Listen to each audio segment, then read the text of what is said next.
Fallout New Vegas is the follow-up to the smash hit Fallout 3. While it's not a direct sequel, it uses the same engine and has the same style. Fallout New Vegas is all about refinement. It does very few things radically different than Fallout 3, but at the same time improves in some areas, and not so much in others, but we'll get to that. Fallout New Vegas was developed by Obsidian Entertainment and published by Bethesda Softworks.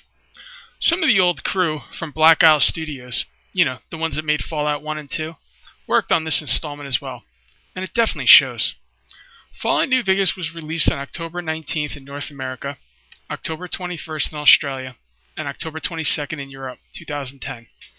It's set in and around Las Vegas, which was not hit hard by the nuclear fallout that ravaged the rest of the United States.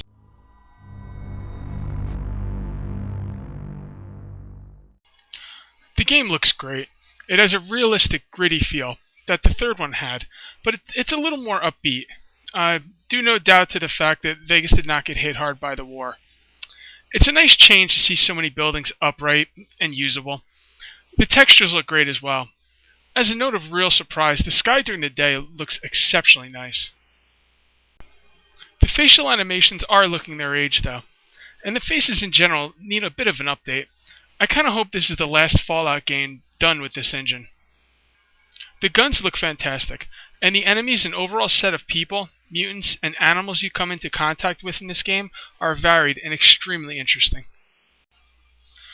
There was a little bit of texture popping here and there, but no more than would be expected, and to tell you the truth, it wasn't even really that noticeable. The music was a big letdown for me though. I love the music in Fallout 3, and this one just didn't do it for me. In addition, the banter on the radio was nowhere near as fun as 3 Dog, but to be fair, that was a tough act to follow. With that being said, the music in New Vegas does fit the setting. The voice acting was superb, Felicia Day being my personal favorite. Well, that shouldn't be a problem for me. I can't afford anything like that.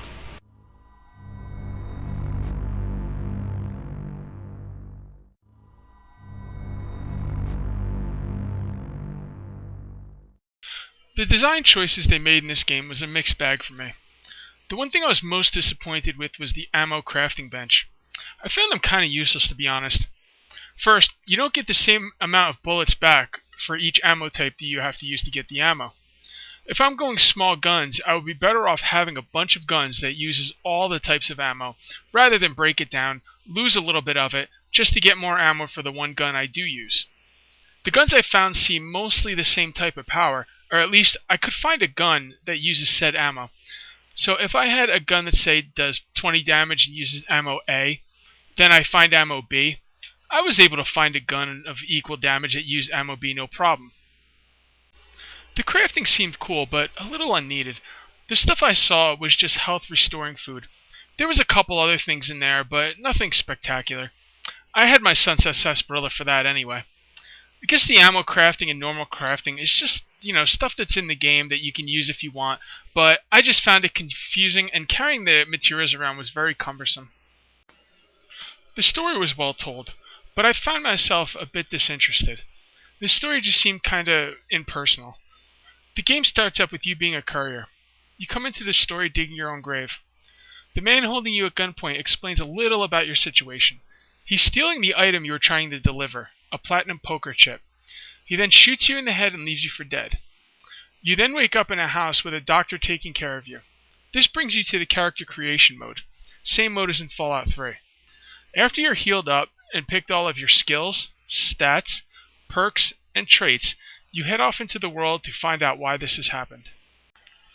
One big problem with the design of this game is the stealing. Most places I go, I can't take stuff because it's considered stealing, and I'm trying to play a good character.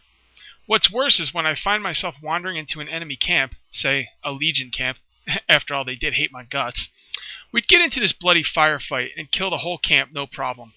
Then I go to take the stuff out of their bags or chests or sleeping bags, in their tents, and I get bad karma for that. I can kill them all with no karma hit, but I can't take their stuff when they're dead?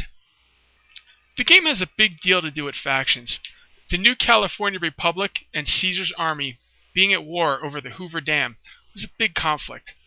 Throw in the Brotherhood of Steel and a couple of minor factions, and it was a compelling and realistic way to deal with the world in this game. I found myself not caring personally, but I can appreciate the world. It felt well fleshed out. There were a lot of complaints about bugs and crashes, but I had very few issues on the PC. In the 24 hours it took me to complete this game, I only crashed maybe 2 or 3 times.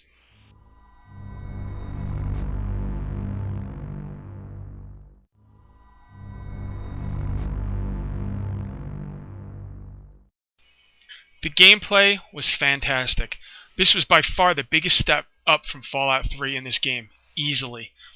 The gunplay was great. Still not on par with the real first-person shooter, but it's getting there.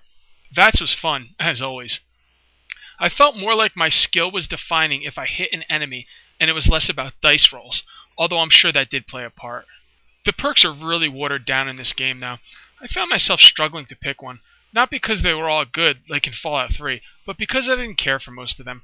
The traits make a welcome comeback from the older Fallout games, though. The AI seemed to be better as well. When you were outnumbered, and they had the advantage, you would be swarmed. But other times enemies would hang back and take pop shots at you. I get the impression sometimes that my enemies were sizing me up, debating what to do next. If you hurt someone really bad, they would sometimes run away and lean over in the fetal position and cower. Good fun to watch right before you give them a shotgun blast to the back of the head. Companions are handled way better in this game than in Fallout 3. You can give them direct instructions, like follow close to me, hang back, attack with melee, heal yourself, etc. It's all done with a great radio wheel interface. I found that I actually wanted people with me in this game.